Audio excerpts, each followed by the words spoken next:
சிம்ம ராசியை பொறுத்தவர்கள் உடல் நலத்தில் ரொம்ப ஜாகிரதையாகவும் கவனமாக இருக்கிறது நல்லது.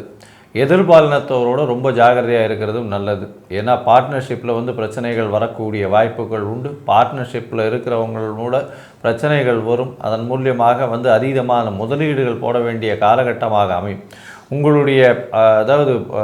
உங்களுடைய நடத்தை எந்த மாதிரியான விஷயங்களில் பிரச்சனைகள் வரக்கூடிய காலகட்டமாக இருக்கும். உங்களுடைய ஐடென்டிட்டி குலையக்கூடிய வாய்ப்புகள் உண்டு. வெளிநாடு வெளியூர் சம்பந்தமாக திடீர் பணவரவு வரக்கூடிய வாய்ப்புகள், வெளிநாடு போயிட்டு வரக்கூடிய காலகட்டமாக இருக்கும். மூத்த சகோதர சகோதரிகள் மூலியமாக நல்ல ஒரு ஏற்றமான செய்தி வரக்கூடிய வாய்ப்புகள் நிச்சயமாக இருக்கும்.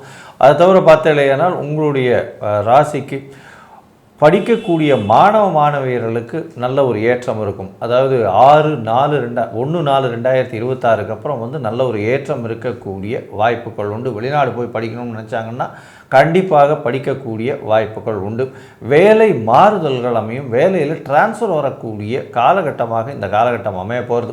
அதோடு பார்த்தீங்கன்னா உங்களுடைய ராசிக்கு மறைந்த இடத்திலிருந்து பொருள் வரக்கூடிய வாய்ப்பும், தந்தையின் உடல்நிலையில் சற்று பின்னடைவு இருக்கக்கூடிய காலகட்டமாக இந்த மாதம் அமைய போகிறது. தாயின் உடல்நிலையில் சற்று ஏற்றங்கள் இருக்கும். இருந்தாலும் பிரச்சனைகள் வரக்கூடிய வாய்ப்புகள் உண்டு. மொத்தத்தில் பார்த்தீங்களேனா இந்த சிம்ம ராசிக்காரர்களுக்கு 70 விழுக்காடு மாற்றங்களும் ஏற்றங்களும் இந்த காலகட்டத்தில், அதாவது விஸ்வாவசு வருஷம் பங்குனி மாதத்தில் வரும்.